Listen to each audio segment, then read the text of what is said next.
Hi friends, got a really important video today. We're going to be talking about vocal technique on a very broad level. So stick around, let's get into it.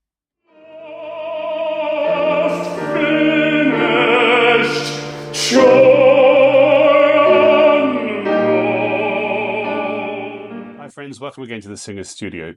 I do not believe you can learn to sing via YouTube video. You cannot learn the techniques, the mechanics of learning to sing without a real person either in front of you in the same room or online. It is impossible. It drives me nuts. We've all seen the videos for that Ridley bloke who gives piano lessons. He's a charlatan. It's a scam. Google it. Any singing teacher who offers a package of exercises designed for all, they're shams. They are scammers. I know, as I've said before, that I could put out a video how to sing and I'd get millions of views. I could put glitzy effects on, etc. Don't want to do it. I'm doing these videos purely because I think it's the right thing to do, and I don't want to give you any false information or lead any of you down wrong paths, etc. So when I'm going to talk about basics on vocal technique, I'm doing this on the back of 34 years professional singing, almost 30 years being a professional teacher. I'm not going to go into too much detail. We're going to be talking very, very broadly here, no specifics. But there are some truths in vocal pedagogy that all proper, good, well-educated, well-trained singing teachers will agree with.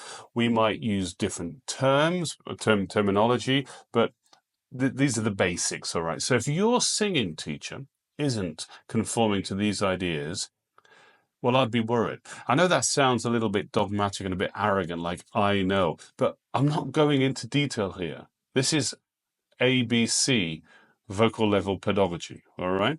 There are, however, unfortunately, so many charlatans out there without any vocal training who can sing a bit in the pub or whatever, or are piano teachers or flute teachers who maybe did second study singing at college with a terrible teacher, and they're charging money because all they do is they want your money. So if anybody is teaching you anything different from this, then either get in touch with me, and we'll talk about it, or run away.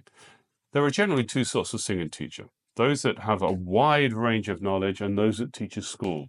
I would strongly recommend you finding a vocal coach, teacher, who has studied all voice types and all vocal schools, because they're people that can deal with any situation. The singer that will teach a particular school of singing tends to be someone who has had a professional career, who has taught themselves in the Mario da Monaco school or the Franco Correri school or whatever it is. Now, often that can work, and these teachers will often have good results because if they're a famous teacher, they get good singers. But if your particular shape fits into their mold, then it's going to win. It's going to be a winner. And in that case, you're going to have a very clear way of learning to sing. And that's great. But very often, those teachers will get somebody who simply that school does not work for. They may have been a famous tenor and they may all know all about the passaggio, getting through the middle to the top. They may all know about weight transference and laryngeal weight transfer and blah, blah, blah. But you might not need that. And they might be hammering away with their chisel, trying to mold you in their perceived image, and it will never work. So I would really, really look for a teacher that has got so much education behind them. They've read every book, they've watched every film, they've been to every lecture, they've taught lots and lots of different people. They're the singer teachers you want. Because as Rudolf Pianet, the famous singer teacher, said to me over 30 years ago, the student is the method. I like to think of the voice as being a holy trinity of vocal technique. We have three areas. First one, obviously, is what we would call support. It's a loose term. Oh, by the way, a lot of people get very angry about terminology when we all mean the same things. If you have a singer teacher that angrily says, oh, the diaphragm can't physically support the voice, well, there is some truth in all of these different things, but we often use catch-all terminology to describe something so that the student can understand it better, all right? We have the diaphragm. The diaphragm is the breathing muscle. The diaphragm regulates inflow of breath and outflow of breath. So there are two ways of using the diaphragm. There is diaphragmatic breathing and anti-diaphragmatic breathing. Obviously, we want diaphragmatic breathing. When we breathe in, the diaphragm goes down and to a greater extent, the stomach goes out, although be careful using that terminology. But antidiaphragmatically is when we breathe into the shoulders and the ribs go up and we get tight here. We do not want to breathe antidiaphragmatically. High-level vocal teaching will often engage the shoulders because of the movement of the ribs at the back, but essentially that's a freeing mechanism here. So any singing teacher that is telling you to breathe like that is a no-no. You can hear what it does to my voice. The singing teacher should be talking about the supplementary muscles around the diaphragm. There should be a discussion about how the ribs move. I'm a huge believer in what we call back breathing, i.e. using the expansion of the ribs behind us to act upon the base, the back part of the diaphragm to depress itself and thus have more regulation of breath in and out with a greater use of strength. Your teacher might want you to breathe into your tummy. There was a very famous opera singer called Enrico Caruso who really knew how to sing. He was a great singer, and he did sort of co-write a book that has a lot of truths in it. But he once made a statement that he could push a piano with his abdominal muscles, and a lot of singers and singing teachers took that to mean that we want to lock the abdominal muscles. This is again a red flag. We should have a loose, free solar plexus. We don't push from the tummy like that. Pavarotti famously said in a book, Great Singers on Great Singing, that he learned to sing on the toilet. Again, very confusing. We use our diaphragm to breathe in. The diaphragm has a lot of supplementary muscles. Whether you are a tummy breather or a back breather depends on the music that you are singing. But I would strongly recommend learning to use your back ribs and the expansion of the ribs at the back to learn to sing. More than that on support, I don't want to say other than breathe diaphragmatically. Use your diaphragm and the movement down and the movement up of your diaphragm to regulate your support. The second part of this holy trinity is, of course, the larynx. The larynx, the breath goes from the lungs and it comes to the laryngeal area. And as the vocal folds fold in together, they abduct, they kind of wave. Now, when you breathe in, you should lower your larynx. Gosh, I'm being so basic here. I'm trying so hard not to confuse you and not to become controversial. But when you breathe in normally, to sing, your larynx should go down. It should go down and it should go forward. It's what we call the forward laryngeal tilt. Any singing teacher that encourages you to sing with a high larynx is a bad singing teacher. The larynx shouldn't be locked into place.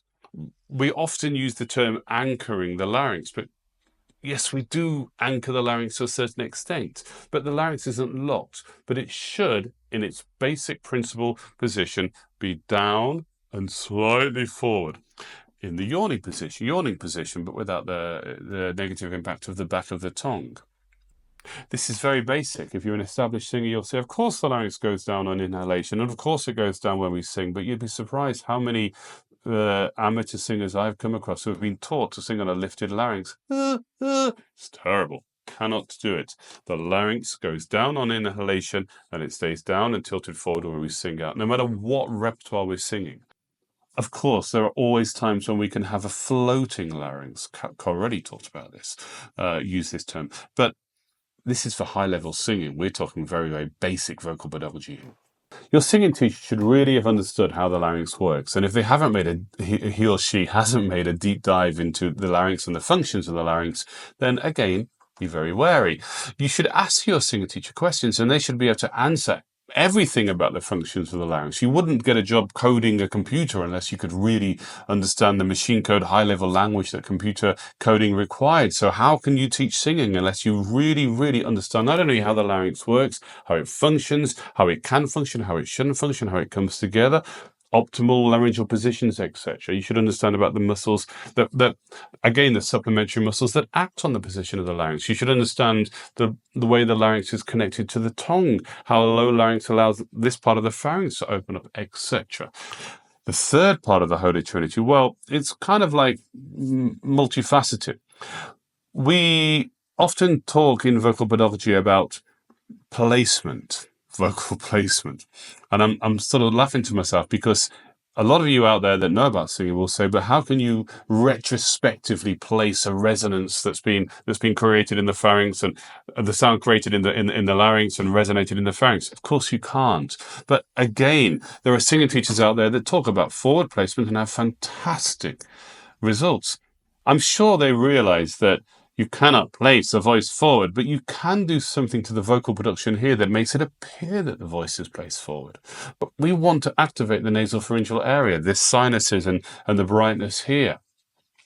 But if the singing teacher doesn't understand that that's a byproduct of a properly correct, if the singing teacher doesn't understand that that's a byproduct of a properly ordered larynx on the so-called attack and this and inhalation, etc., then again be a little careful. Be a little careful. Like I'm careful of using the word attack there. The onset I should use. So focus, placement, they're not necessarily bad terms. They're not necessarily bad terms, but just be very careful of your teacher if they are using these terms because they think you can't actually squeeze the voice into the mask. This is particularly where this is more of a problem in musical theatre.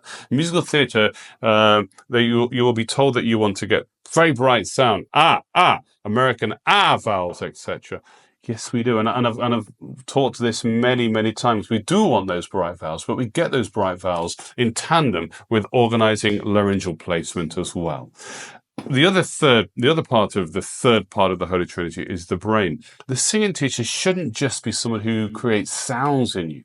As I've said in other videos, using the body to create the voice means that you will phrase and you will sing your music holistically. The outpouring of breath with sung resonance will have an emotional quality. We're not just sound machines.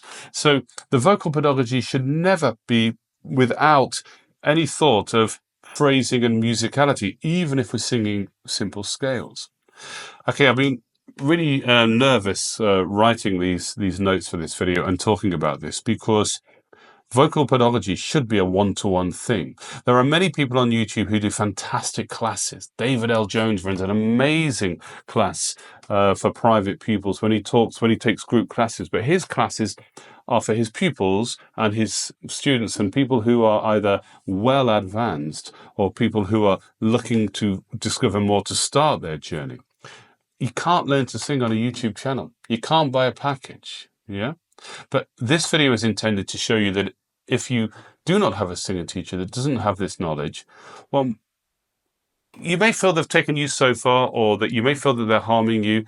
They're never going to really take you to the end level. Unless, of course, you've got the sort of brain that you have 1 in a million billion souls, like Michael Spires, who can teach them sounds. Yeah, you need a vocal singing teacher that really understands vocal pedagogy.